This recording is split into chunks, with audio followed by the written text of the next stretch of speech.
the past 12 years.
So I guess let me first thank you all for coming. It's my first time meeting many of you, particularly Los Angeles and San Diego. And this talk is going to be slightly about the continental mycoblitz, but more or less not really. The main thing I wanted to talk about today and to get people oriented to and accustomed to was mass barcoding mushrooms at forays. And so you can think of the continental mycoblitz as a giant foray, but really what I want to talk about today is kind of the specifics and some of the processes that are involved with actually doing mass barcoding at individual forays on location, where you have a whole bunch of specimens coming into one specific spot, and then you have to do something with them once you get them all there. So historically, a lot of mushroom clubs, and this is true really all across the country, they'll have all of these people come to an event. They'll have hundreds of people coming, and they'll make these beautiful collection tables. They'll have these great identifiers there. And ultimately, all the specimens at the end of the day get thrown into the trash. And every time I've seen this, it just breaks my heart. I mean, literally breaks my heart every time I see it. It's just one of the saddest things that I can imagine. And that's actually what I want to change and work towards changing. It's going to be a process. It's going to take time, but really start to get clubs, particularly starting with these West Coast clubs on this call, to start thinking about things in a slightly different way. And so I guess I'll introduce myself. My name's Steve Russell. I'm with the Hoosier Mushroom Society. A Hoosier is simply somebody from Indiana. It has no other meaning than a person from Indiana, but that's where I do most of my collecting, and most of my activities are really all across the state. And so what I'm going to be talking today about is the specimen side of mushroom forays. And so really through most of my past experiences, really one of the overriding primary issues is getting everybody with a similar goal orientation. And so that's actually what we're going to talk about quite a bit today, just as much as the specimen side is really kind of orienting your own goals and how you can alter your protocols within your club and within your foray to accomplish specific goals. And so my personal goal is to really know all of the macrofungi, all of the mushrooms that exist in North America. That's been my goal for probably about a decade now. And getting people organized, getting the thought processes involved to actually accomplish this goal is really kind of the overriding fundamental challenge that I see in my mind. And at this point in time, the limiting factor is not cost. The limiting factor is not time. The limiting factor is simply the number of modern collections that are available to use in further scientific inquiry. And so most of the people on this call have probably seen that we've been working with nanopore sequencing a lot, and that's really dropped the cost of sequencing almost exponentially, an order of magnitude. So we're able to sequence specimens at about 40 cents a specimen, possibly even less now. And so that's really kind of taken the limiting factor away from cost. So if you think about cost historically, $10 to $20 a specimen, that adds up very, very quickly. If you want to do 1,000 specimens, you're going to need at least $10,000. And that's a very difficult sum for most people to come up with. But when you start thinking about it in terms of cents on the dollar, an order of magnitude cheaper, it quickly becomes possible to start thinking about sequencing everything rather than very specific things of interest. And so since I don't believe most of you, actually don't think most of you on this call I've actually met in person. So let me give you a little bit of just a brief background on myself and what we're working towards in Indiana. We've been doing a biodiversity survey since about 2016 for Indiana mushrooms. We have about 15,000 specimens that have been sequenced to this point. We may be up to 3,000 specimens. It's actually quite a hard number to tabulate at any one point in time. But we're probably about to 3,000 species documented from Indiana to this point. Outside of that, I've sequenced many thousands of specimens for individuals, professionals, and clubs, whether it be NAMA. I've done a number of projects with people in the Pacific Northwest. Linkoff Foray, Garrett and John are on this call, NYMF. Brad's Fall Foray, Missouri, the Continental Mycoblitz 2019. So we've been working to sequence a lot of things from all over the country with some regularity, but really looking to start to systematize it in a more consistent way for most of the forays that exist across the country. I guess just a little more about myself personally. I was the chair of the NAMA Mycoflora Committee. This is going back to 2015, 2016, somewhere in that time frame. Ultimately turned into the North American Mycoflora Project. I did a lot of the early sequencing associated with that project. I am currently a PhD candidate at Purdue University in the computational life sciences, although I really don't have any plans to finish that at any point soon. I completed all my coursework at Purdue, went through my prelims. I just need to turn in a dissertation, but my personal goals are really to retire as a professor. I don't really intend on working in mycology in any professional capacity here in the near term anyway, or even in the long term, I guess, until retirement. And that's always kind of been my goal, is to kind of retire as a professor. So I'm looking at the PhD thing. It's kind of a longer term project, which I guess is a little bit unusual, but it's my day job. I have a normal day job. I do all of this really just as a hobby. I'm currently the CTO at a private equity firm. I work a lot with technology and data analytics and that sort of thing. And so I have a normal day job. All of my mushroom stuff is really just kind of a side hobby at the moment and for the foreseeable future. But we've really been working to try to document all of the mushrooms that exist in Indiana. And my current estimates are probably about 4,000 specimens is what we need to get to. And that's probably going to involve somewhere on the order of 30 to 40,000 collections to be able to get to that number. Initially, we thought we might be able to do it at 10,000 specimens. That was our initial goal. But we got to 10,000, blew by it, and we still get new stuff coming in literally with every data set that comes in. So just kind of fundamentally, structurally, let me give you a couple slides that I often use in my talks. If you start to think about the foundations of why I do this, why I'm really interested in fungal biodiversity, understanding what occurs, where it occurs, and when it occurs is really foundational knowledge for the rest of mycology. So if you think about something like fungal ecology or applied mycology, let's take medicinal mushrooms as an example.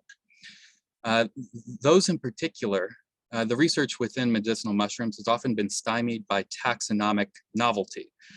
So what do I mean by that? So there's a lot of research in the past where researchers thought they were doing research on Ganoderma lucidum, the reishi mushroom. But it turns out what they were doing their research on was actually not reishi mushrooms. And that has obvious implications for if you're trying to understand the chemicals that are involved in specific pathways, and you're not even researching the mushroom that you think you are, that presents an obvious issue for the research. The same could be true for applied mycology topics if you look into the mushroom cultivation research as an example. Oftentimes the mushrooms that people think that they are doing research on are not accurately reflected with the binomials, the Latin binomials that they've applied to their research. And so overall, why this is important, why understanding fungal diversity is important, is really for all of these different aspects of mycology, no matter what aspect of mycology you're looking at. Understanding what occurs, where it occurs, and when it occurs is really foundational for the rest of any future lines of scientific inquiry that you're interested in. And so it's a starting point. It's a place that we need to start with. And we are so far away from even having that foundation that there need to be some fundamental changes to how we conduct most of our research. And so for me, the question really becomes, if you try to isolate it down into very specific categories, it's how can we document the most biodiversity at the broadest scale in the shortest timeframes with the lowest cost and the highest accuracy. And all of these goals are really conflicting with each other. You might gain some accuracy at the expense of cost, or really you can play with any of these variables in that way. But the conclusion that I came to is that citizen science collaborations combined with DNA barcoding, particularly of the ITS region, is really going to be the only way that I can see to start to begin to achieve a reasonably comprehensive survey of the mushrooms that exist in North America. And so what I would say is the largest missed opportunity within mycology, and why I wanted to do this talk today, is that these large organized forays where hundreds of people come together, they collect oftentimes thousands of individual collections, where these forays just throw them away at the end of the day, that's such a massive amount of potential biodiversity loss to where you had it in your hands. You were ready to, do something with it of substance, but yet it's just thrown away at the end of the day. As I mentioned earlier, it makes me sad every time I see it. But I would say this is the largest missed opportunity within mycology at the moment to document large amounts of biodiversity at a really low opportunity cost. And the simple key to success is planning ahead. We'll talk about some goals with these next slides. And I would say the goal orientation is actually going to be harder than achieving the processes of saving these things. And defining a goal is really the first job that needs to be done when you start to think about these concepts and what you want to achieve. And so my general goal when I go to a foray and I'm looking at these specimen tables, my goal is really going to be to save and sequence everything. And what do I mean by everything? Well, typically that means every species that comes into a foray. But for many groups, that often means sequencing every specimen that comes into a foray. So when you start looking at groups like Rushla, Inocebi, Cortinarius, there are so many specimens that are species that are involved in all of those different groups that you really have to start considering to sequence every specimen that comes in, because there's many things that have a very similar morphology. To the naked eye, they look quite the same, but oftentimes that's just because of the stage of the life cycle that they were harvested in. Many species of Cortinarius will look very much the same at different phases of their life cycle. But once you start looking at many different collections that have been linked by DNA, you can start to see that other phases in their life cycle, they might have specific taxonomic characters that allow them to be differentiated macroscopically. And so in a general sense, defining a goal. And so if you're going to think about it in the sense of sequencing everything or every species that comes into a foray, that's how I think about it. But what are some other ways that people might think about these kind of concepts? So another way to think about a goal orientation might be for the scope of the sequencing. And what I mean by that is looking at a particular group or genus. So most of you are probably familiar with like a Rod Tolos or Henry Becker. They're really focused on a specific group. And so their needs for collections and their needs for metadata associated with the collections are going to be different than if you're thinking about your sequencing goals in terms of, broad-based biodiversity, of trying to understand everything that exists. That could also be true if your goals are for a particular geographic area. So like, let's say Santa Cruz County, or if you're looking at a specific environment like redwood forests out west. Your goals for sequencing and your goals for collections and your goals for metadata might be very different than if your goals are for a broad-based understanding of everything that exists. And so for specimens, and what do you need to make a quality specimen? Your understanding of what a quality specimen is could be very different depending on what your goals are. And so this is a term that's often utilized in many different contexts, quality specimen. And so I wanted to introduce a new concept today for how you can think about what a quality specimen is. So for me, defining a quality specimen, using that term without a definition is almost like saying, this is the color blue. There's many different shades of blue and they're all blue, but unless you have a specific definition of what you mean by a quality specimen, it almost just becomes an arbitrary term for this, ephemeral thought process. And so I want to introduce a couple new terms today. I want to introduce museum quality specimen versus a barcoding quality specimen. I've never seen this differentiated in the literature in any way. I think it's novel, but it may not be. I wouldn't be surprised at all if other people have differentiated it in this way. But when you think about museum quality specimens, that's how most mycologists have been trained in the past. That's how most clubs are trained to collect specimens. That usually means getting a dried collection at multiple stages of growth. So that means you need a whole bunch of individual specimens. You need them at a young age. You need them at an old age. You want to have high quality, fresh specimens, essentially. But for a professional mycologist, this might mean that they lack color images and GPS coordinates. So for many mycologists, a high quality specimen might be a dried collection without images that has handwritten notes that are often, incomplete and lacking.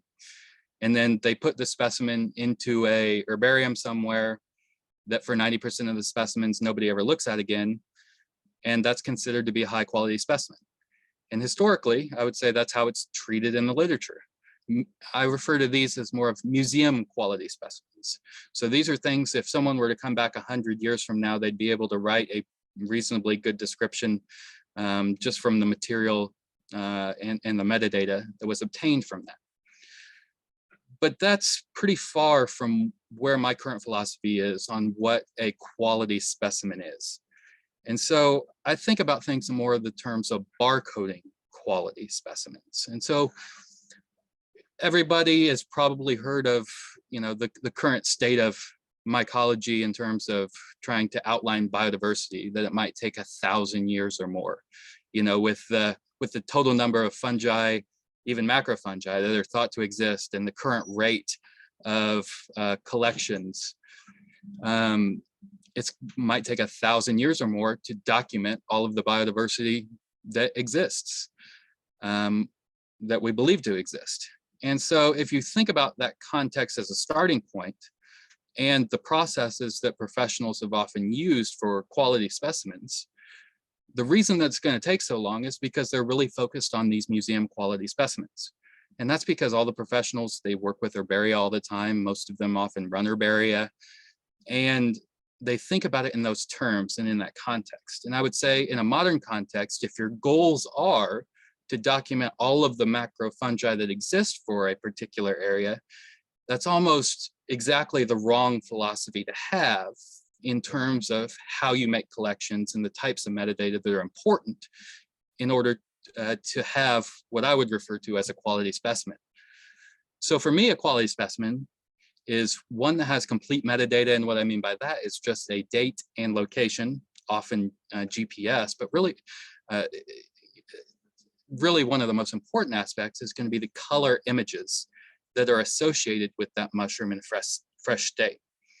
And then on top of that, I don't need specimens in every, young specimens and old specimens to go along with it. I really just need a portion of the mushroom that's good enough for basic microscopy.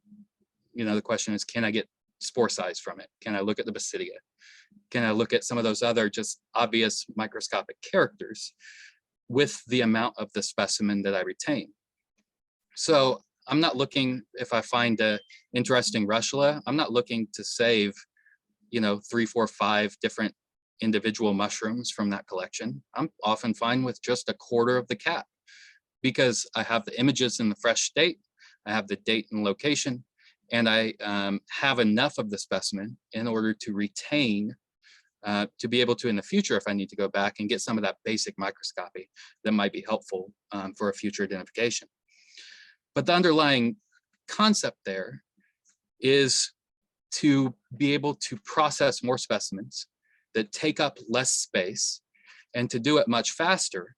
So that way we can ultimately save and process more specimens to be able to get more DNA barcodes. And so I guess that's what I mean by barcoding quality, is that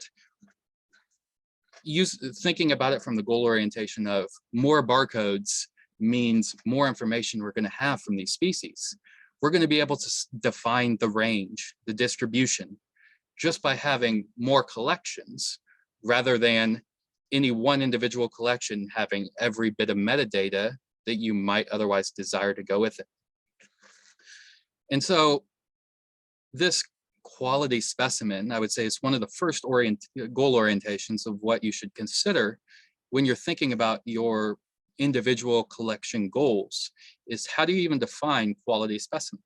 And so if your goals are to be able to put all of these in a museum, in an herbarium or a museum, and you want to be able to, oftentimes the herbaria have very specific requirements. And so you might need to go above and beyond a barcoding quality specimen. and make museum quality specimens. But I would say for most projects, and if your goal is to actually document as much biodiversity in the shortest timeframes, you really need to start thinking about everything that you've been taught in terms of what a quality specimen is. And how you define quality specimen could also depend on your goal, your budget, the sequencing technology that you're employing and all of that. But all of this comes into a context of thinking about what your ultimate goals are. And so just to illustrate this point, looking at this specimen here, this is coming from Missouri, the NAMA foray this last year in Missouri. You're looking at this little tiny russula. It has a field slip, it has a 4A number listed on it, so you're able to get a generalized location. It's got the collector's name. Would you save this specimen? And universally, if you were to talk to any professional mycologist, they would say, absolutely not. This is not worth saving. Why would you even spend any more time on this individual collection? But to me, when I look at this is actually kind of in my wheelhouse of the things that I want to begin saving, because nobody's ever saved these things in the past, right? What you're able to do with this individual collection, once you barcode it, you're able to link it up with a whole bunch of other collections from a bunch of different other areas. And so that this particular specimen right here, this little tiny reddish russula that's mostly white, once you are able to start linking it up to all these other collections that have been barcoded from other regions, you're able to start seeing the range of morphological variation. You're able to start seeing the distribution of the species across different habitats, across different regions. And if you were to just leave this specimen out and say, oh, it's not a quality specimen, we're not going to save it, you aren't able to ultimately link it up to all these other collections that have been made and to see this range of morphological variation.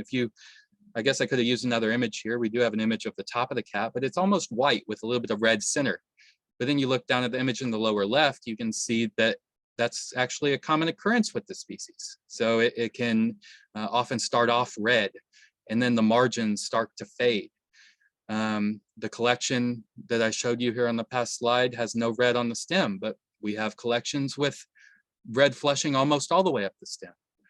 And so once you start to link all of these things together morphologically, you can start to get an understanding of the morphological variation that's present in this species across time and space.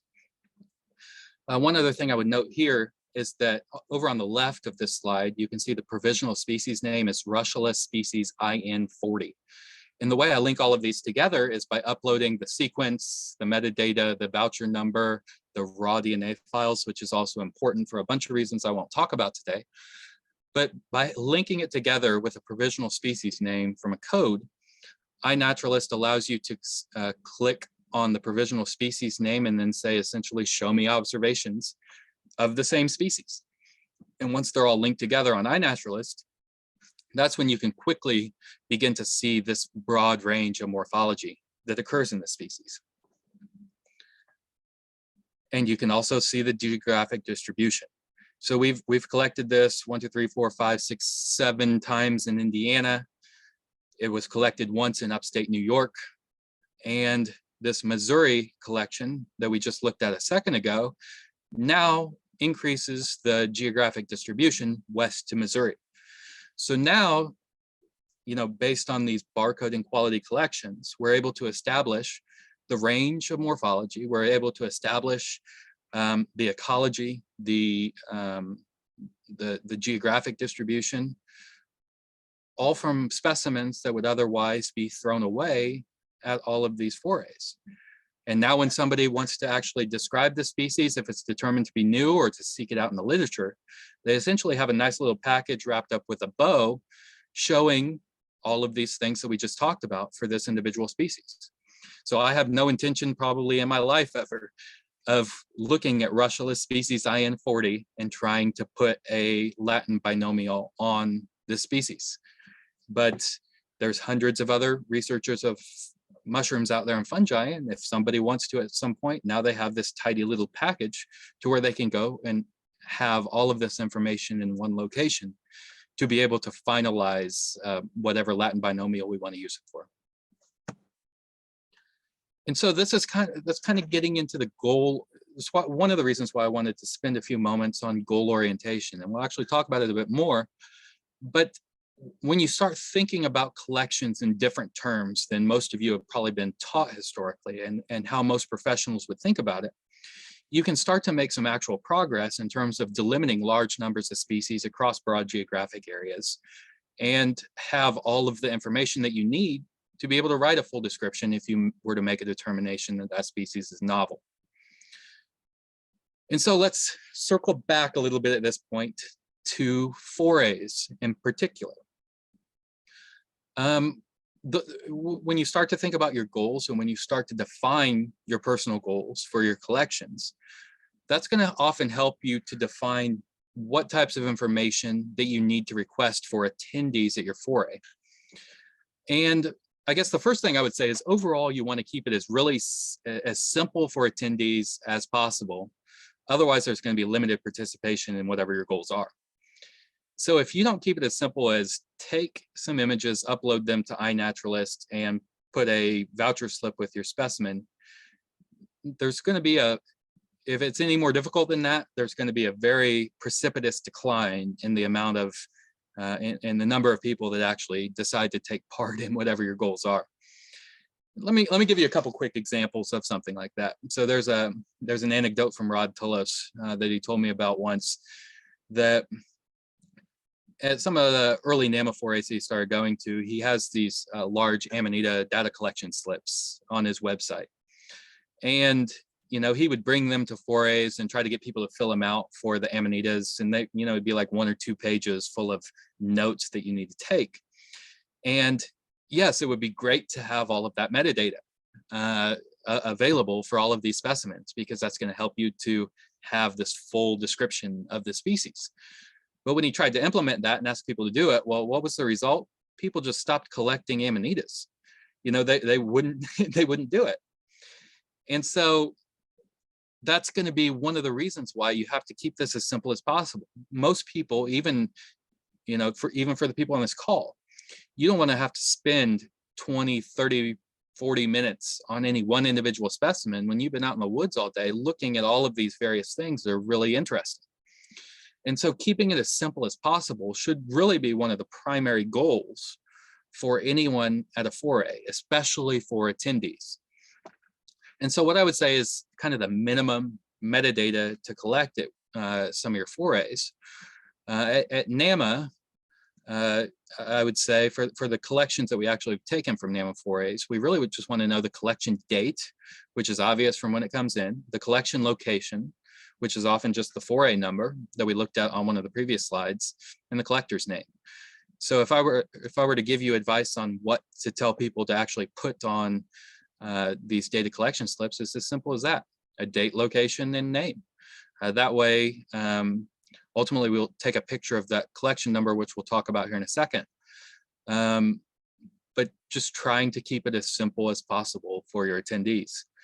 Something I often tell attendees is that if you want to know the DNA results of your individual specimen, you're also going to need to make an iNaturalist observation and write that iNaturalist number on your voucher slip.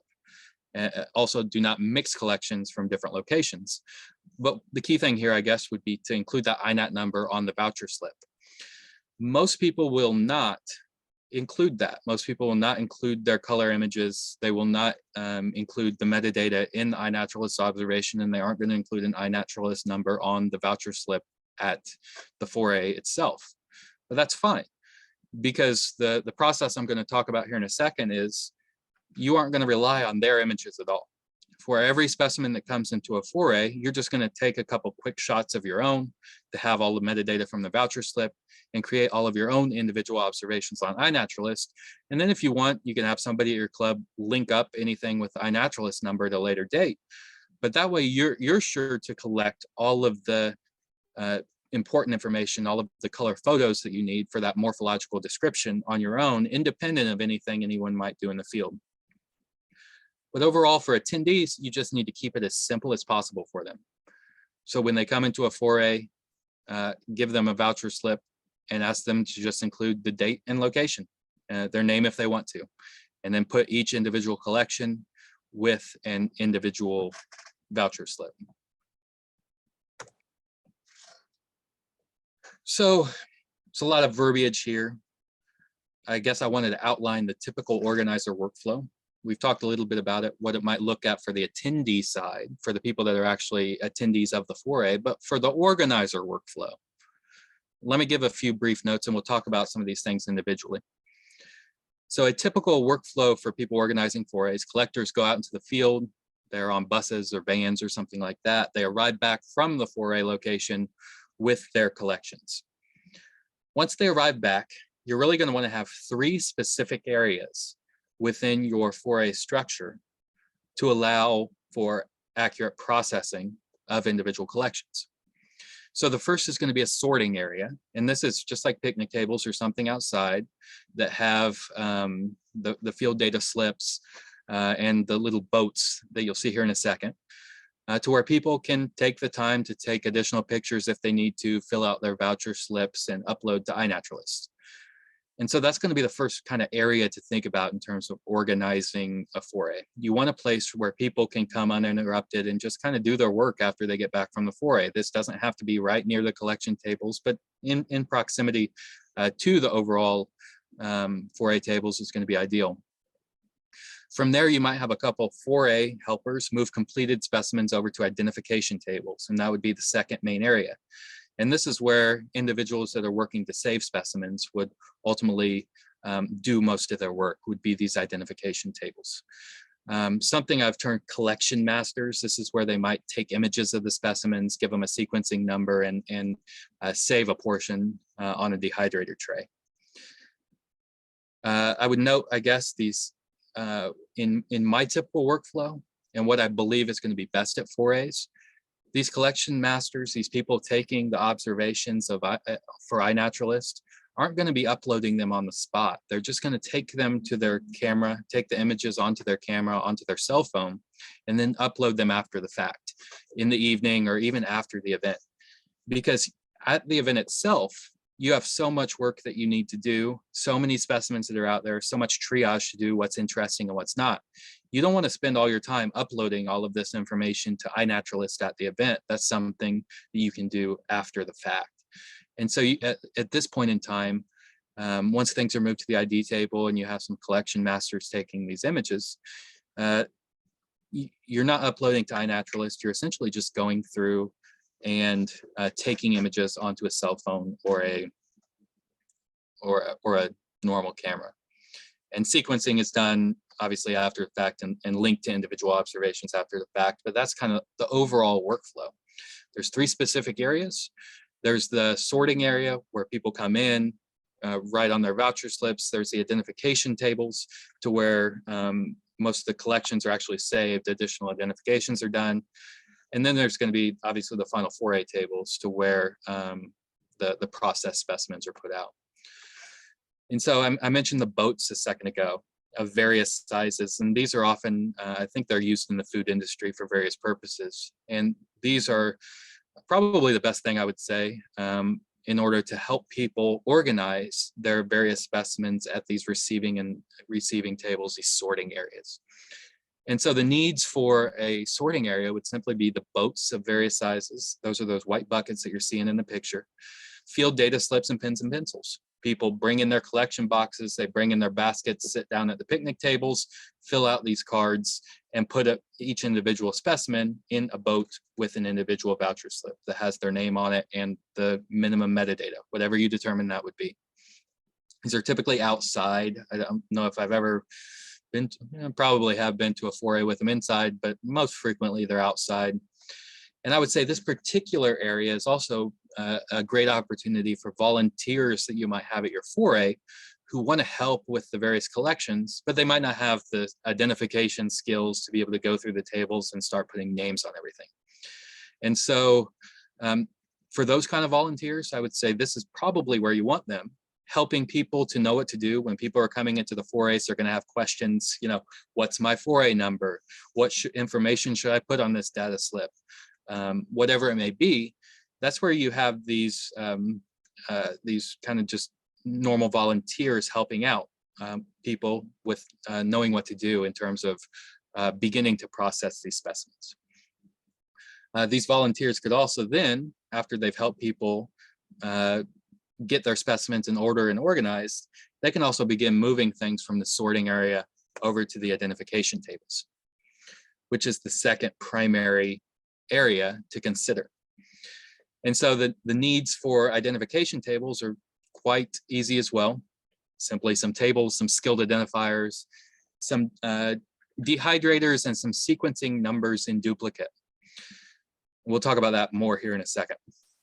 And this is where identifiers and collection masters are going to spend most of their time. I mentioned these collection masters, and this is a term I came up with. I don't know if it's the best term yet, may modify it over the course of time, but they're going to be the people that actually would take images of the specimens. And if you're looking over to the right hand side, these are some examples of some images that I took at the NAMA foray of an individual species of Cortinarius. And so I'll usually take 3 to 4 images with my cell phone, do it pretty quickly. It only takes 10 seconds or something like that for an individual specimen. But you want to have one picture at least that shows the scale of the mushroom relative to the field data slip. Oftentimes field data slips will have a scale on them. If you use the fundus ones, or a number of other local clubs will have a scale on the side of their data slip. But if not, that's fine too. Just having an image next to the data slip as well also helps to give a sense of scale, because you know how big the slips are. And so then you can always use digital means to determine the exact length of any of these features, such as the cap width, the stem length, those kind of aspects. And so for a collection master, what they would essentially do once a specimen is brought over to the ID table is take 3 or 4 quick images. For you also want to include images of the hymenium, so the spore-bearing surface. For something like Cortinarius, I'm going to want to cut it in half. That'd be true for Blitz as well. You're going to want to see if there's any color changes on the interior portion of the flesh. It only takes 10 seconds or so for an individual specimen to just move it around a couple times, snap a few quick pictures of your cell phone, and then move on to the next step, which is taking a portion of it for the dehydrator. I guess one other thing I would mention on this slide is if you look in the lower right-hand corner of that top image, you see a number at the bottom, N220283.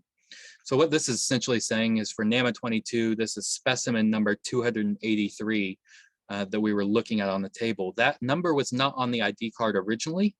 It's something that was put in place at the foray in order to help track specimens, to give them numbers. And this is a number that's actually, I would say, the most important going forward.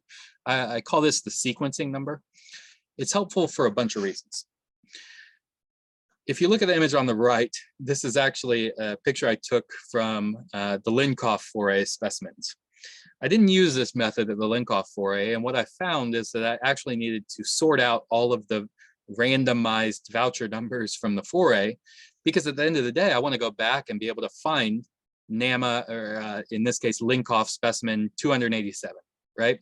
So if you have these giant boxes full of all of these foray numbers in various order, and just kind of a random order in a box or a bag, you're never going to be able to find any individual specimen when the time comes that you need to be able to find it. And so I actually took the time. I think we had 600-700 specimens from this particular event, and I organized them all sequentially, numerically, in terms of the foray number from the specimens that were there. But for NAMA, I got a little smarter, I would say.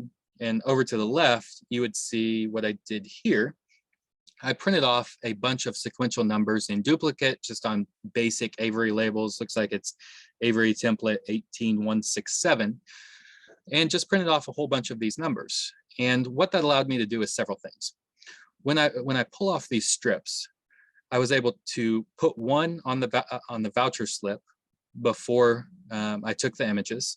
That gives me a new number to associate all the color images with. The second one I put on the dehydrator with the specimen. And so you have 2 new numbers, essentially, that need to be associated with the individual collection in the images. And this is the key, the number that allows you to associate the specimens after the fact on the dehydrator with the color images that you're uploading to iNaturalist. Once again, I did not upload all of these things to iNaturalist at the event, and I would not encourage you to do that, but just because it takes too much time. After the fact, after the foray, I use the iNaturalist bulk uploader tool, and all of the numbers are in sequential order, and it goes much faster because you're just able to drag and drop all of your color images at the end of the event into that iNaturalist bulk uploader tool. And so for these collection masters, it seems like a lot of work initially to take all of these images and to save all of these specimens, but it actually goes very, very fast, like remarkably fast. So when you find a collection that you're interested in saving, depending on what your goals are, whatever that may be, it could be interesting specimens, it could be russulas, it could be every species that comes in, whatever your goals are, on those identification tables, whoever is in charge of maintaining these collections, and it could be multiple people. If it's multiple people, these Avery labels, if you use this type of method, each of them gets their own strips. You know, you might give somebody numbers 200 to 300, somebody else 300 to 400, etc., as you're going through the list of numbers. And that way each individual collection master has their own set that's in numerical order to go through. But this process goes remarkably fast. A lot of people would be terrified at the look of that dehydrator as well. And that's also kind of an art in and of itself that you can pick up. If you kind of look around that dehydrator, it works that compact because there are no like specimens right beside another like specimen. So it's a russula next to a Quartnarius, next to a Coprinopsis, next to a polypore, next to a bolete. And when you start to dry these things, even though they're this compact, even if something is blown around a little bit, which is actually unusual for the types of dehydrators I use, even if they get blown around a little bit, that's fine because you're able to sort them out very quickly. Worst case scenario, all you have to do is go back to your number on your cell phone that's in numerical order and see what specimen's supposed to go with what number. And so this is, you know, like I said, it's kind of a skill unto itself. It's in terms of packing a dehydrator that tight. But this is how I've been doing this for years now. All of my dehydrators look like this. Even if I'm only doing a few specimens, I often tend to pack them tight just because I don't know what else might come in later in the day or something like that. But this is one method I guess I would offer, utilizing these individual duplicate specimen numbers that quickly come off of these Avery labels. You can just stick it right onto the dehydrator tray, put the specimen right next to it. The whole process for any one individual specimen, taking pictures and numbers and numbering them for a dehydrator might take about 30 seconds, you know, a minute at most. Another reason you really kind of want more skilled people as your collections masters that are taking the images is because you want them to be able to take images of all of the most important taxonomic features. And so having people that understand the basic taxonomic features of all these individual groups of mushrooms is very helpful in terms of getting through color pictures all of the attributes and aspects that you otherwise might not be taking metadata of, you know, going through one of those really long form metadata slips. You know, as an example for a Lactarius, I would always take the knife out of the, off of my belt and cut the gills and then take a picture of the milk. And so most groups are going to have specific ID features. And so that's why it's helpful to have a collection master that's somewhat skilled in terms of making the determination of what types of images to take for whatever specimen is in front of them at the moment.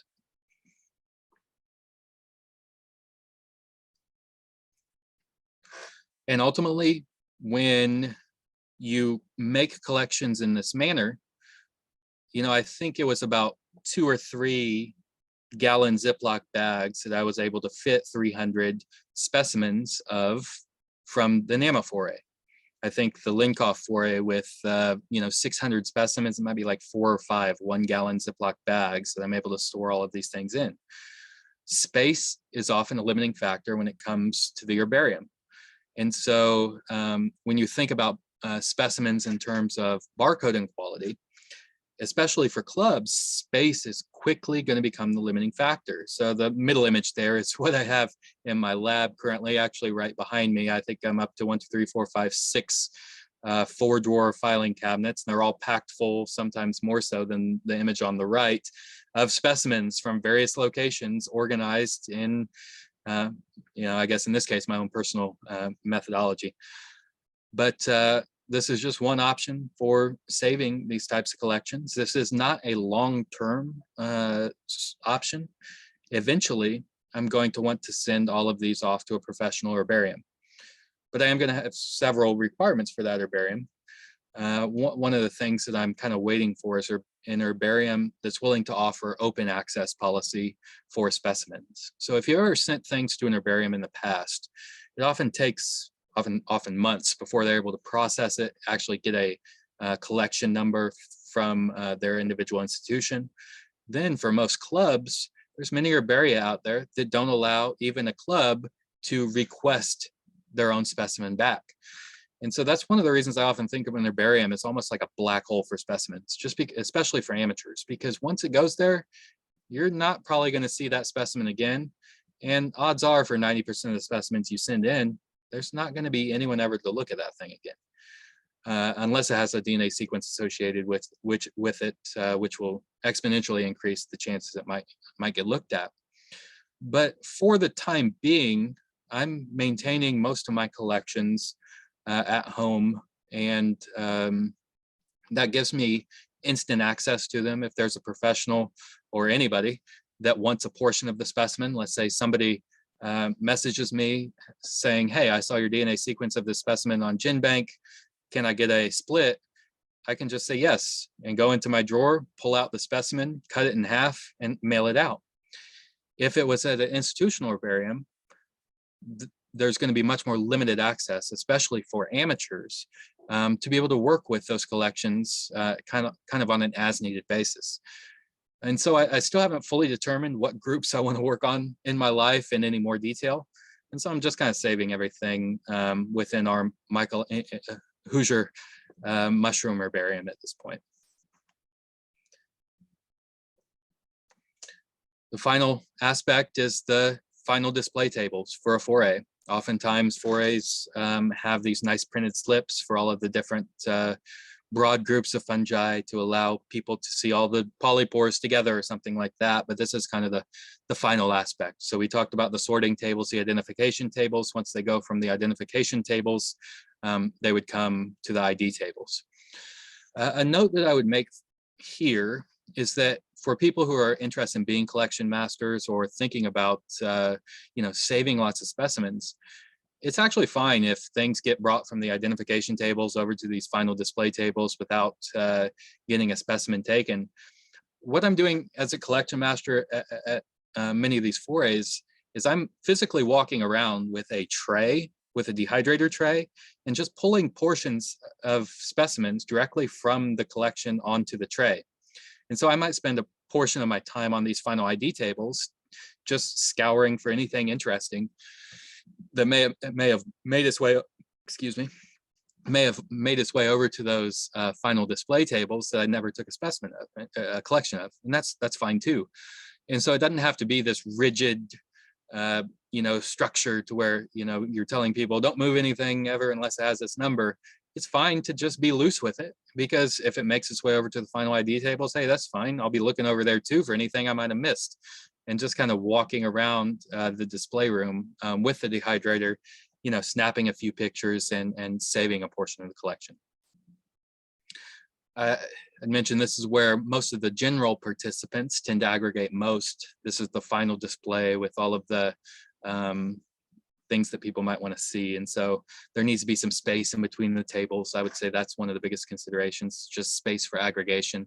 Oftentimes 4As do table walks where some of the best identifiers will just kind of walk through and explain what they're seeing, what came into the 4A. And so having some space between the ID tables is helpful. Having them grouped into individual, morphological clades, essentially. Things like polypores together, amanitas together, quaternarias together. That's often one of the most helpful factors for these final display tables. And then I mentioned post-event is where I will actually take the time to upload all of these images into iNaturalist. And so the image over to the right is what my cell phone would look like at the end of one of these events. I would essentially download all of these images and upload them to iNaturalist, drag and drop the collections that go with each other into one individual observation. It's just drag and drop into an iNaturalist observation on that bulk uploader tool. You can add the location information in bulk, and you just kind of have to go through at the end and add the voucher number. And so for each individual observation, all I'm really adding individually is that voucher number to the final iNaturalist upload. There's that image of the iNaturalist bulk uploading tool. All of those images you can just kind of drag and drop right on to each other to make your final observation. You can click, let's say these three are different, or they need to, if these three need to be combined, I could just drag this to here, it will merge them. If I wanted to add a location, it was the same for all three of these. I would just click on each of these and add a location once, it will update it to all of the observations. Same thing for date. You would just essentially click on everything you just uploaded, enter the date here, you only have to enter the date once. It goes very fast, even if you're dealing with hundreds of specimens at an individual foray. I will have time for some questions at the end. We'll circle back for questions, but I'll spend as much time as you guys want for any final questions you might have. But post-event, this is something we did at the Linkoff foray that I found to be really fun and interesting. On the final night of the Linkoff foray, we had about 13 people at one point all sitting around the specimen table and actually taking the tissue. So on the final night, the majority of the specimens from the first couple of days had already been dried. And so we were able to sit around as a group, drink a little bit and take some specimens, actually take the tissue. As someone who does sequencing, this is an aspect that takes the most time for me personally, is actually going through, opening the bag, pulling out the specimen, taking a little bit, putting it into a little tiny tube. If you can organize some people at the end of your foray to actually sit around the table, provide some food and whatnot, some libations, and sit around and take tissue, that actually saves a huge amount of work at the end of the day. And it was just kind of a fun experience, something that I'd never been a part of before, that I think everyone had a pretty good time just sitting around and chatting and taking tissue while doing so. And so that is the end of my presentation today. And I would like to open it up to questions as you guys might have them. I think I'll probably start with chat. It looks like a few people have made some notes with chatting, and let me start there.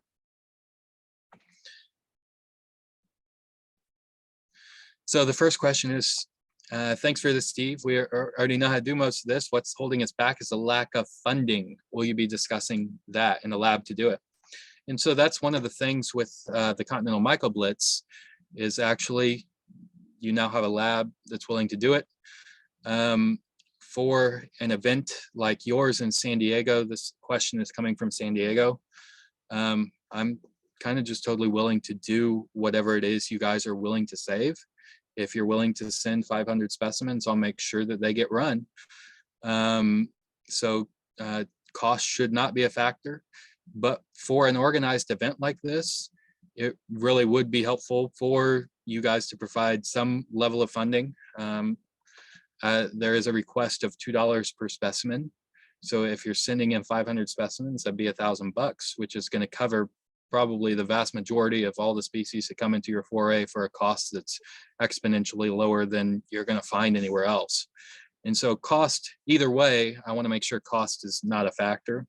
If you guys can't afford it, I would definitely help with it, but just know it would be the Indiana Club funding San Diego specimens. And if you guys can help out with that cost in any way, that would definitely be helpful. But I tell people, just, hey, go ahead and send them to me. I'd rather have the specimen saved and people not have to worry about it.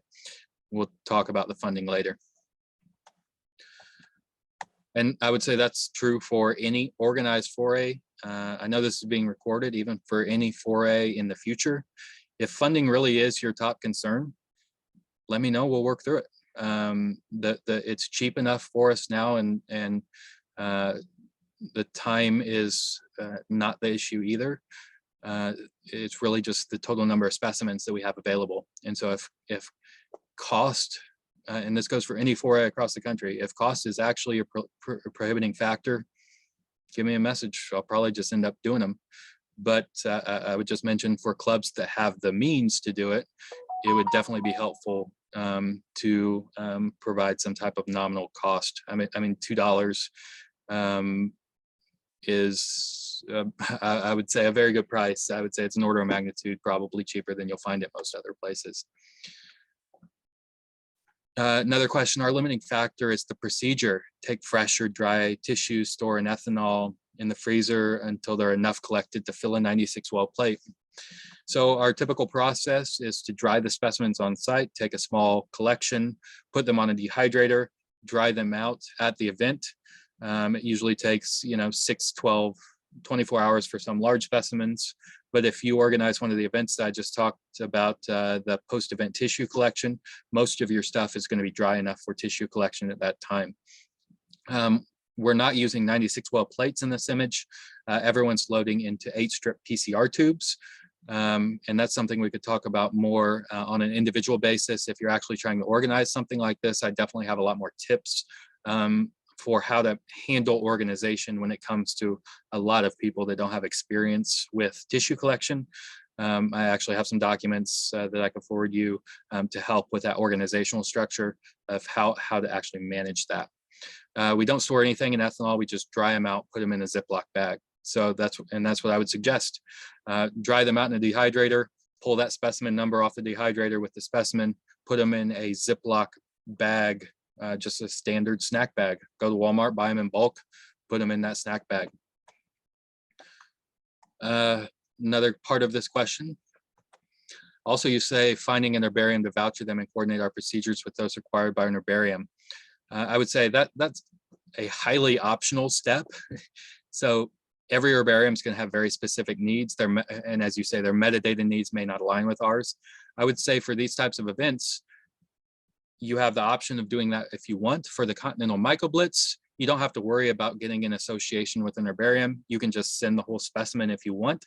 If you want to save a split during the continental Mycoblitz or for any of the forays, all you would do is when you're doing the final specimen, pulling them off the dehydrator, just break the specimen in half, put half in the herbarium bag that you want to save locally, send the other half to the foray organizers. And so, yeah, you wouldn't necessarily need to worry about an herbarium. You can just send the whole specimen if you want. If ensuring the proper permits or ensure the specimens are collected legally. Yeah, that's definitely something that I don't deal much with in Indiana. We have open collecting anywhere we go, whether it be state parks, state forests, we're able to collect as much as we want at any of those locations. And so that's obviously something that you would just have to handle locally as well. I would say from my experience, most people are able to get collecting permits for most of the foray locations that they're able to go to. And so I would generally think that's already something that's built into just your general foray structure, is planning for that permitting process, whatever it may be for a specific area in California, I guess, which has more stringent issues. Same Mary, it's also getting our collections to the UCLA herbarium.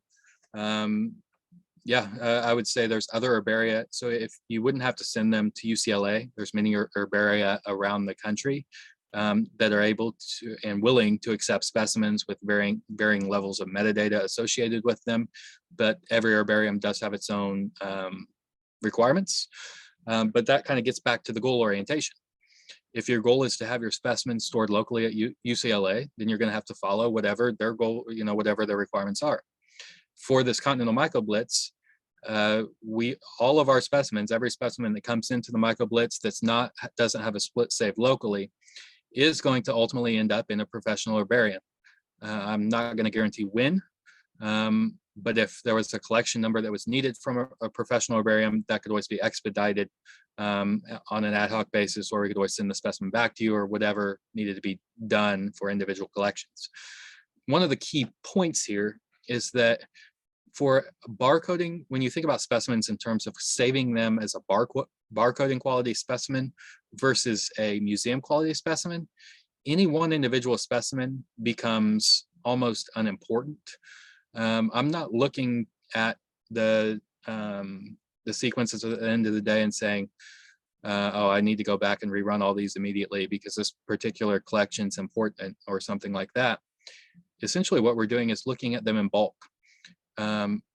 Time is of the essence. I would say that's one of the biggest factors. And so we're really looking at these as kind of a set of collections, and a percentage of them are going to be successful. And then it's almost, you're almost kind of fine with, the 5%, the 10% probably max that are not successful and not successfully DNA barcoded. I'm working with CSUEB to reestablish herbarium, and we're talking about accepting collection. Fundus is acquiring permits for collecting across California, so let's chat. Both of those are great opportunities. There's a number of herbaria out there that I would say have minimal metadata requirements and that are actually interested in finding specimens, even from outside their home range. And so I wouldn't look at herbarium submission requirements as being one of the top things to think about for this. I would say that in my mind, that's almost like a final concern that I don't even think about. Let me give you a couple other anecdotes there in terms of museum collections. Early on with the North American Mycoflora project, one of our first submissions to one of the top herbaria in the country had a single mycena in it. So it was a solitary mycena. And it was photographed and DNA barcoded, and we sent that to the collection, to the herbarium. And we actually got a question back from the herbarium manager saying, like, essentially, why did you send me this single mycena? And to me, that kind of solidified in my mind the philosophy that herbaria use that's almost counterintuitive to what the goals need to be, counterproductive to what the goals need to be for documenting all of the macrofungi that exist. And so if you're actually telling people not to send in single mycenas, what you're essentially telling them is any mycena that grows solitary, we don't care about. We don't want a collection of this specimen just because it grows solitary, or just because you don't find it in an ideal state, or something to that effect. These herbaria are essentially telling collectors, and they have, since the beginning of collections, we don't care about all of these specific types of fungi that have these specific growth habitats or these specific growth forms or styles, or, it's just essentially excluding so much otherwise interesting and important things that could otherwise be saved and processed. And so I would say that was one of the things early on with the Mycoflora project that kind of solidified in my mind. Herbarium managers in herbaria, they don't have the same goals as I do, like even remotely. And so, kind of organizing your own goal structure is going to be really important, and it may or may not coincide with what your local herbaria finds interesting. Let me give you another quick anecdote, I guess. I was just talking yesterday with a club here in the Midwest that will hopefully be working with to bring in a bunch more Midwestern collections. And they were telling me their local herbarium requires metadata that takes them about an hour per specimen to fill out. And to me, that's just insanity. Like the total, if you think about it in terms of organizing your own time and how much time you have available versus how much work that you want to do for what your goals are.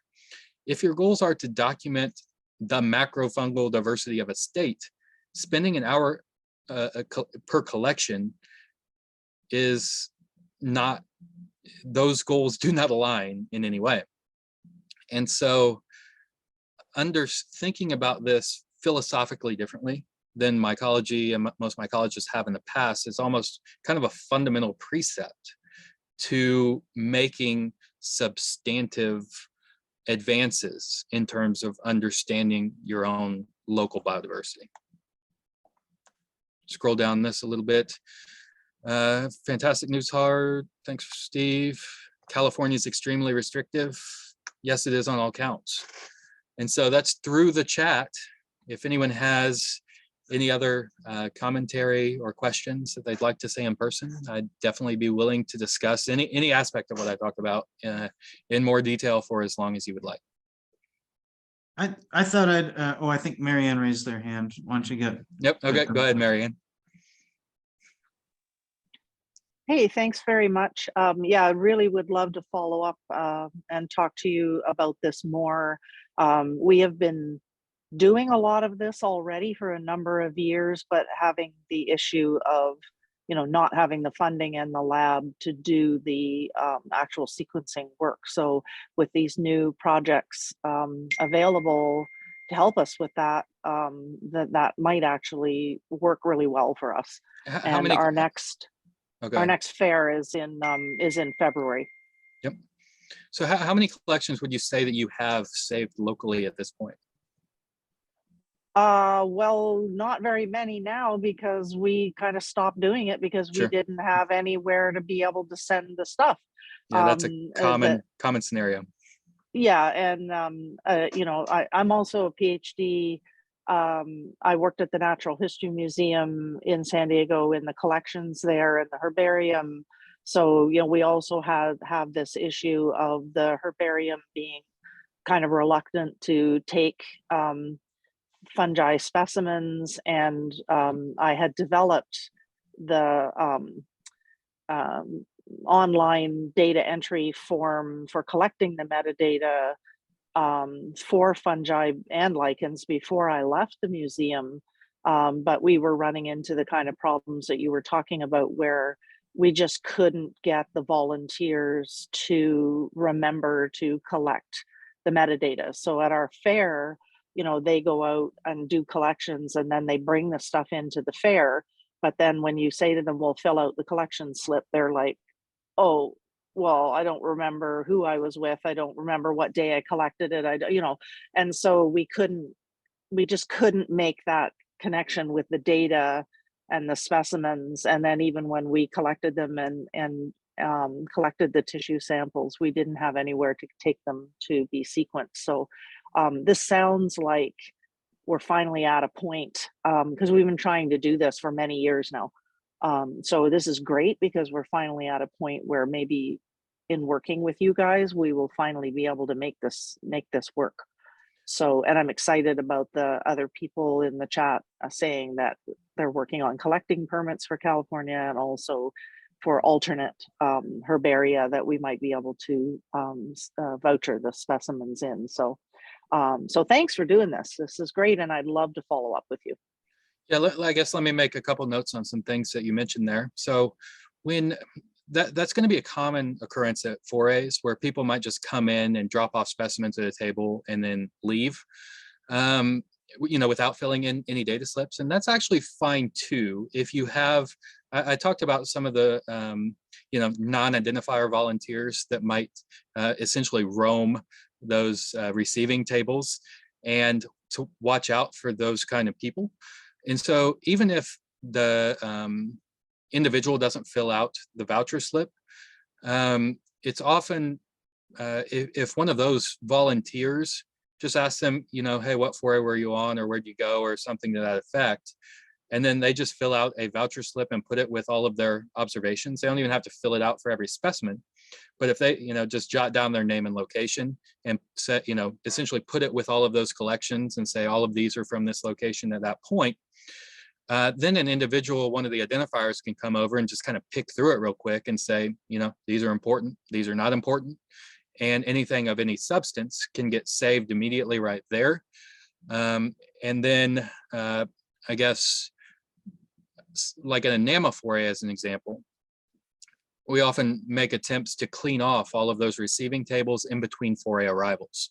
So that way, when the next batch of forays comes in, the receiving tables are clean. Everything that's been identified and worth contemplation is on the identification tables. And then the receiving tables are clean once again, and you already know it's going to be one of 3 foray locations for anything that comes in. And so having a couple volunteers trolling those tables and just kind of helping people with whatever questions they might have. And then also just kind of, I would say worst case scenario, and this happens as well. Let's say the person just drops off everything, leaves, you have no idea about anything. Well, you know the collection date and you know the county, you know where all of the 4As went out to. So worst case scenario, you just save the metadata as from this county on this date, take some pictures of it, and you're good to go. And I would say you really only do that for anything that's of particular interest, right? So you wouldn't just do that for every collection that comes in that state. But if there's something of particular interest, it's fine if it doesn't have any associated metadata with it. You just put it for the county and you put it for the day that it arrived at the table.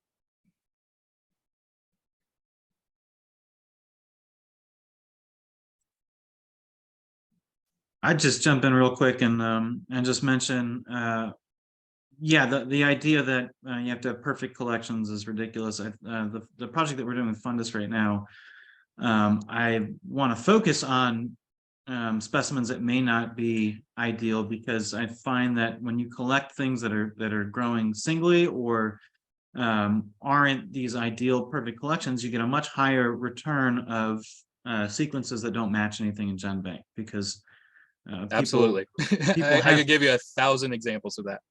Yeah, and so in talking to Dr. Brian Perry, who's the mycologist at Cal State East Bay, and he's been wanting to restart their herbarium. They used to be an official herbarium, but kind of went defunct. And he's been trying to get the resources to restart it. We're taking a lot of this money from our grant and pumping it into getting that up and running.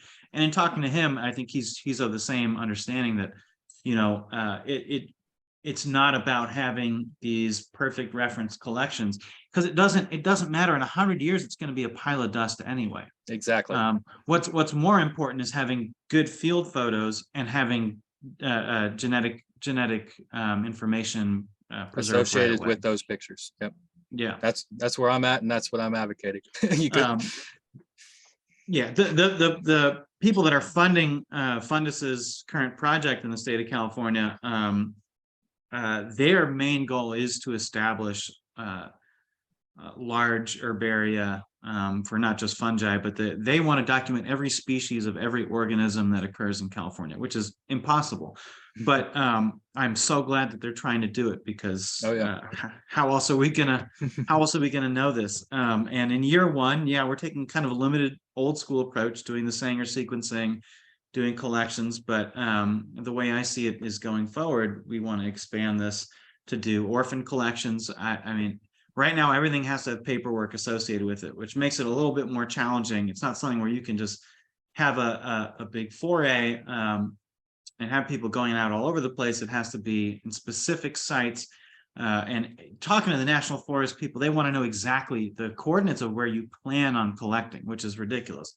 But, you know, we kind of have to play by the rules on this. But would you mind just giving a brief summary for the other clubs from California that are on here of that project? You know, just kind of in a general sense, what's going to be happening? Because I'm not sure everyone is aware of that. Sure. I'm not sure if Aaron's still around. I know I've talked with him before about it. Yeah, so the California Institute for Biodiversity, run by Dan Gluesenkamp, who used to run the California Native Plant Society, they got a bunch of funding. I'm not sure how much, but it's a significant amount of money. I think from California, like Fish and Wildlife or some public agency. And their goal is to document every living thing in California. They reached out to Fundus to do the macrofungi portion of it. And so what we're going to be doing over the next 11 months is hiring a team of collectors to go out in every sort of bioregion that we can think of in California, and make these collections, and then send material to be sequenced, and all the sequencing will be paid for. So Marianne, if you're still on the call, I think you are, yeah, we should definitely touch base about that, because right now Southern California is having the best season it's had in a long time, and I, all the way up here in Sonoma County, don't have a great idea of places to go down there or a network of people to work with. I've spoken to some folks with Los Angeles Mycological Society, but I don't know if anyone's reached out to you yet. No, as far as I know, they haven't reached out to us yet. I know Dan Glusenkamp. I talked to him. I wrote letters of support for this project that he's involved in now. So yes, we should really talk further, and I'll put my email address in the chat. If you could contact me, that would be awesome, because we have a lot to talk about. Yeah, sounds good. Things were kind of in limbo for a while, but we're getting the gears in motion really quickly. So we haven't hired a lead person yet, so I've kind of been filling the role of setting up, getting permits, setting up sequencing, setting up the project. So I haven't had a chance to reach out to all the important people, but I will reach out to you next, because it is just beautiful out there in Southern California. And I just spoke with the folks at the Cleveland National Forest, and so I'm going to try to get a permit for some areas there. I don't have a ton of familiarity. They want to know specific areas we'd want to collect. So Oh yeah, good luck with them. I had to deal with that. I had to deal with them. I was director of the San Diego County Plant Atlas project at the Natural History Museum here. So we collected voucher specimens for the herbarium from all across San Diego County. And yeah, getting permits from the Cleveland is a little bit difficult, but hopefully with this larger initiative, it'll be a little easier trying to work with them to get the permits. There's also reporting requirements that go along with that, because I was the one who had to negotiate the permits with the different agencies for our plant vouchering project. So yeah. Yeah, it's something I have zero experience with, but it's unfortunately fallen into my lap to try to secure all this. And dealing with the National Forest System, it is I don't know if you've read Franz Kafka at all, but there's a book called The Trial, and this reminds me of that book. It's mindless Okay, we should talk. Great. We'll talk. But one thing is that we already do have, or at least it's being renewed now. I got it at the very end of 2022, and it's being renewed for 2023, is a statewide Bureau of Land Management collection permit. So once the paper hits my email, we will have free reign to collect on any BLM land anywhere in the state, including national monuments. So that makes for a lot of good habitat to reach into. Yeah, that sounds like the optimal solution is almost like an open-ended type scenario rather than specific dates and specific locations. Yeah, but with Forest Service, it's been tricky. Let me ask you a couple other just quick questions about the project. Can it support past collections? So if people come to me, I've already had several other collectors from various places in California who've been collecting for years but don't have any place to put their previous collections, which would lead to the second question of metadata requirements. But would this project be able to accept collections, past collections from other people in California? Currently, no. I mean, yes, but they would have to meet our requirements, which would mean everything has to have paperwork with it. So there'd have to be permits. There'd have to be photos. Yeah, the minimum data requirements would be photos in the field, GPS coordinates, and a permit. But ideally we're trying to focus on just getting fresh collections for this phase. Sure. We've been funded for 1 year. Well, now it's 11 months, but the project is approved for 3 years, and Dan said he's going to try to extend it to 5 years. And so we're doing Sanger sequencing for this run, but for round 2, we're absolutely going to switch to nanopore, because it's a no-brainer. And I want to try to include, loosen the requirements, especially when it comes to permits. If it becomes an issue of exact GPS coordinates, if maybe we can do it where we obscure coordinates, so that if things were collected, it's kind of like a don't ask, don't tell situation. Because that's the only way that we're going to get a really good picture is a broad survey of people's collections, orphan collections, older barium collections, and that's totally feasible to do with nanopore. You know, you can easily, for what is it, you know, $100 a flow cell, you get 10 flow cells, that's 10,000 specimens. You can easily cover people's shoe boxes across the whole state. Sequence first and ask questions later. So I guess one of my follow-up questions would be, I'm not familiar with California in terms of collecting. So some of the people that I've been talking to, you know, just thinking, and I think they're in like the Big Sur region as an example. They've been collecting there for a while and don't have, you know, they're essentially orphan collections. They don't have anything to do with their collections. Would you know, a lot of that land around that area need permits to go with collections? Or, you know, I'm just coming from it from the context of Indiana, where we don't need permits for anything outside the national forest or the national park up at the dunes, and that's our only national park, and that's the only place in the entire state really almost that we need a collecting permit. And so, I mean, would most of the public land in California actually need permits? It depends on the use. If people are collecting mushrooms in Big Sur, for example, that's a mixture of different land ownership. But if you're in Los Padres National Forest, there's no permit requirement for collecting mushrooms for personal use. And when I asked them about other uses, how do they define personal use? Would be the next question. Well, here's the thing: once you start doing stuff for research, that's when permits become an issue. I almost had my car impounded trying to collect mushrooms in Arizona in the national forest there, because I was with Damon. I don't know if you know him.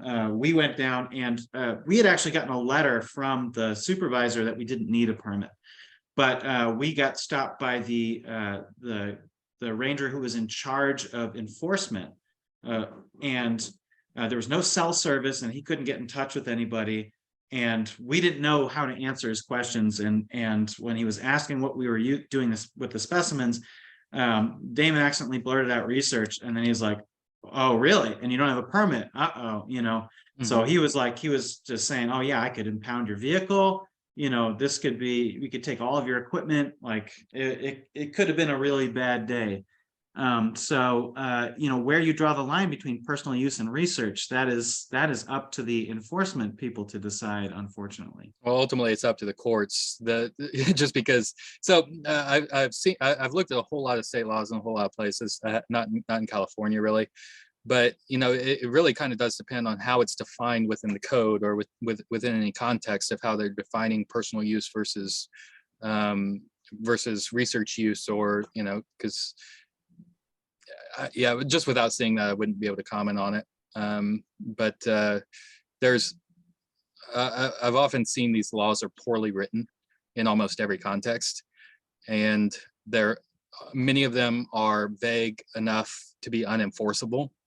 But in California, if they're that widespread, there's probably a pretty substantive, you know, legal history associated with it to understand. But I would actually probably almost encourage you, if you're taking on a project like this, to actually dig into the law a little bit, and case law, to understand how these things have been arbitrated in the past, and how, you know, how they're interpreted, both within the courts and outside the courts.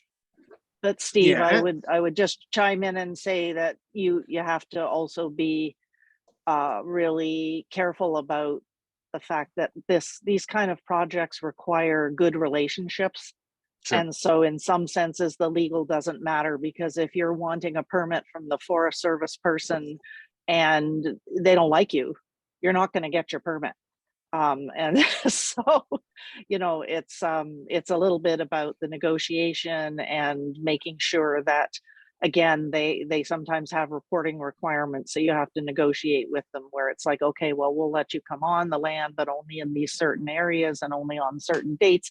And then you have to write a report to us and provide copies of your data because we want to get something out of this in return.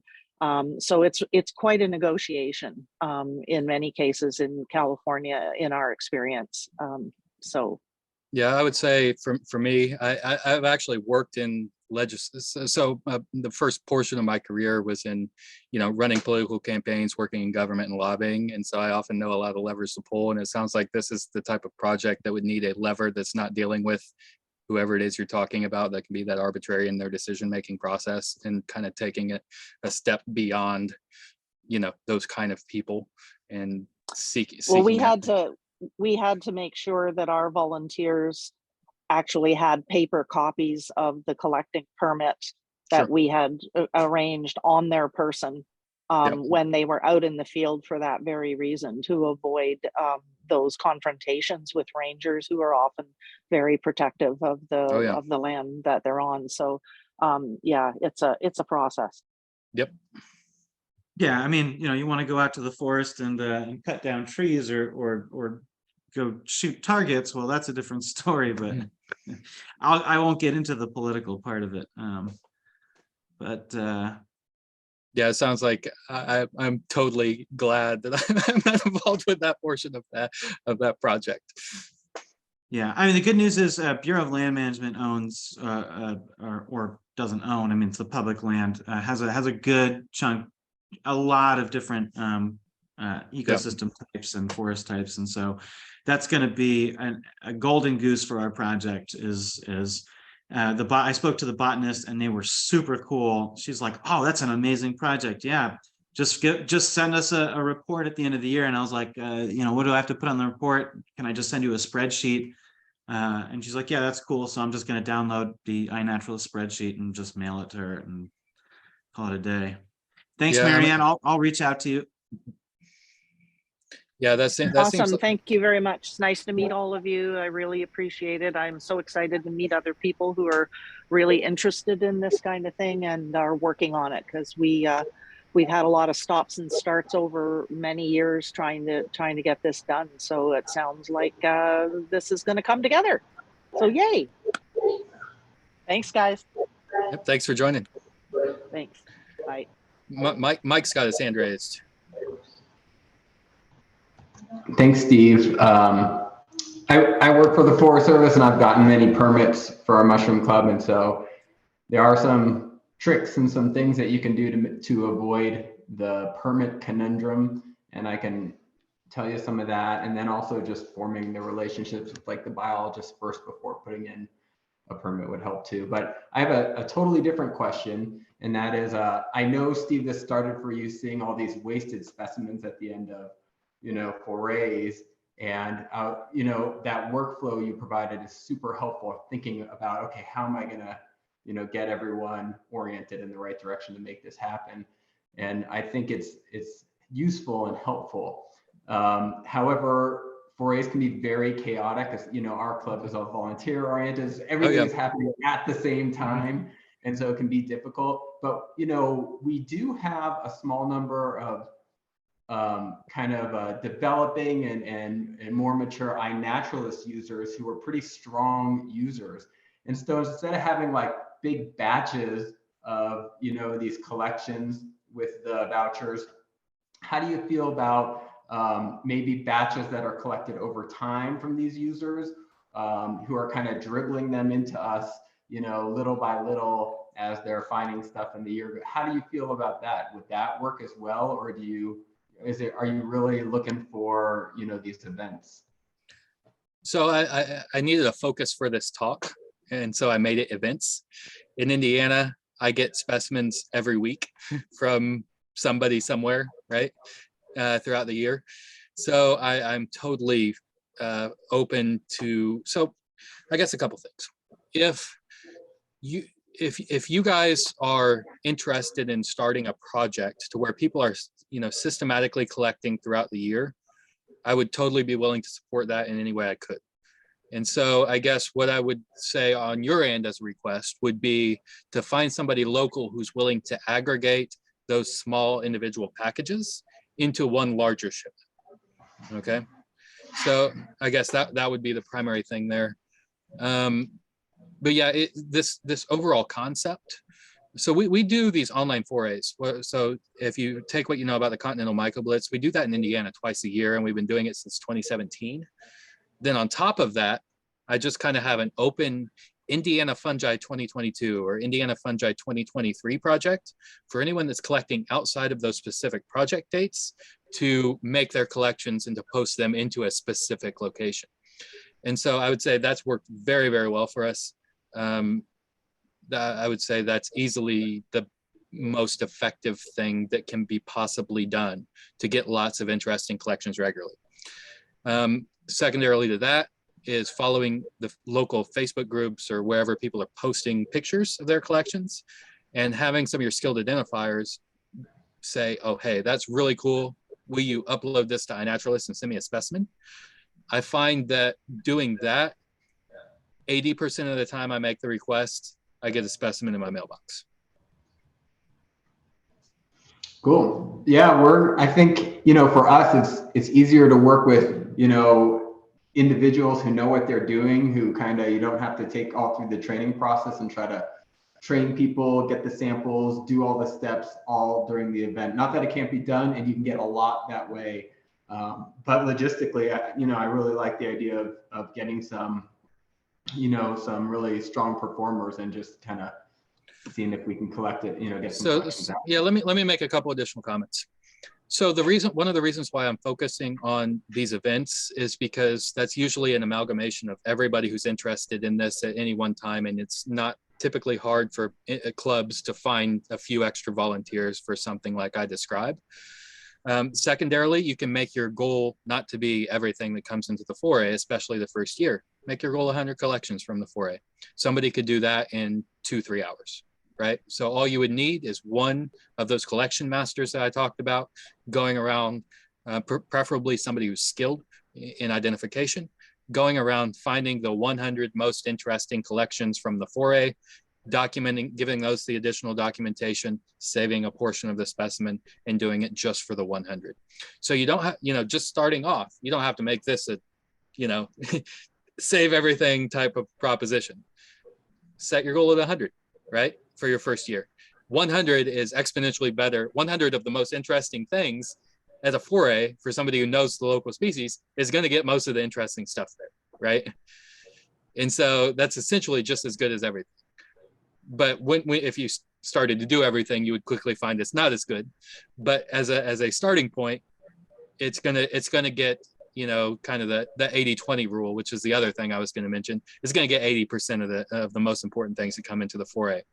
Secondarily, for your ongoing LA Fungi 2023 project or something like that, what I would really put forward there is your relationships with individual collectors is going to be of most importance. What you're going to find is that 20% of your collectors bring in 80% or more of the specimens. Mm-hmm.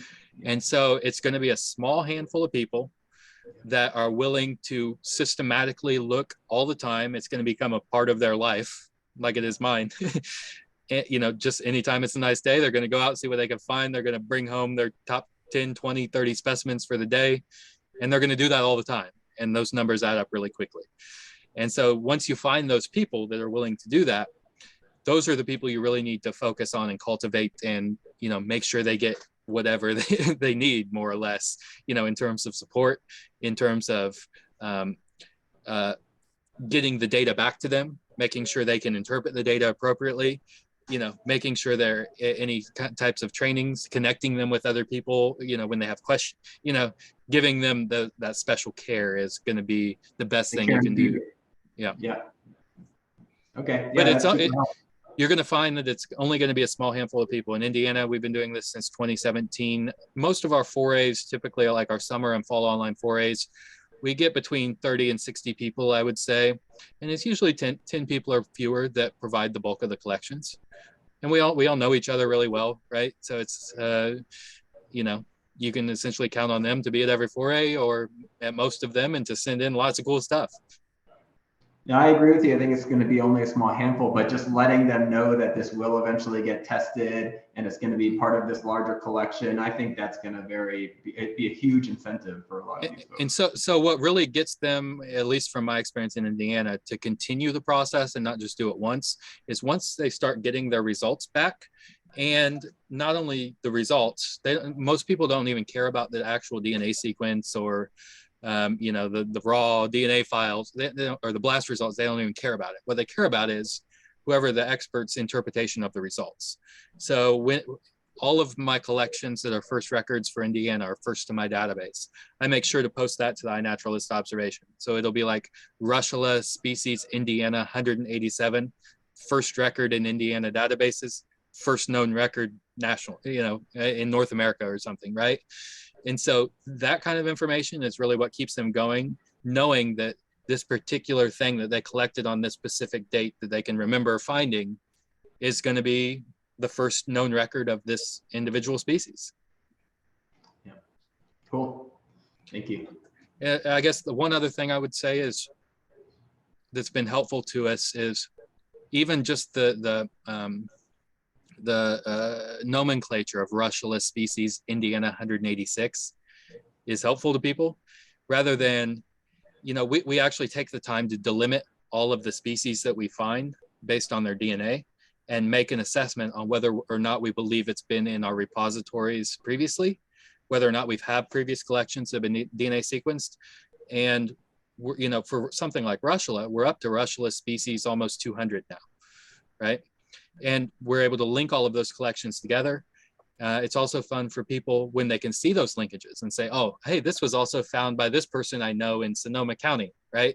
And, or, you know, if you can add little notes like this is the southernmost record of this species occurring, right?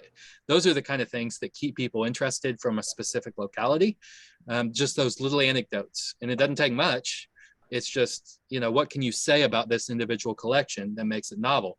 And I would say for almost every collection, if you took the time, you could find something that makes it interesting for almost every DNA sequence you get back. And so it gets much harder for me now because I deal like on the order of thousands. But, you know, if you guys are just starting out and dealing in the tens or hundreds, you'll be able to comment specifically in detail on most collections that come in with the DNA sequence.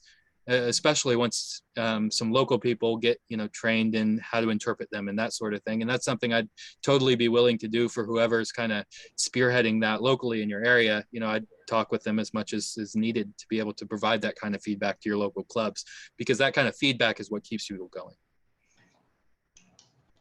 Agreed.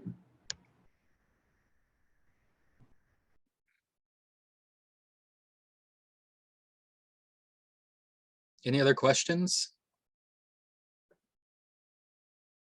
And so I would say for anyone else seeing this on the recording, steve@hoosiermushrooms.org is my email, or find me on Facebook, send me a question, ping me at any time about anything we've discussed, because this is something I'm always happy to talk with anybody about. So I thank you all for coming and hope you found it useful. Thank you, Steve. Appreciate it. Yeah. Thank you so much, Steve. I'll pop this up on YouTube at some point. All right, sounds great. Thanks, Hart. I also mentioned thank you to Hart for recording this. Awesome. All right, see ya. Okay, goodbye, everybody.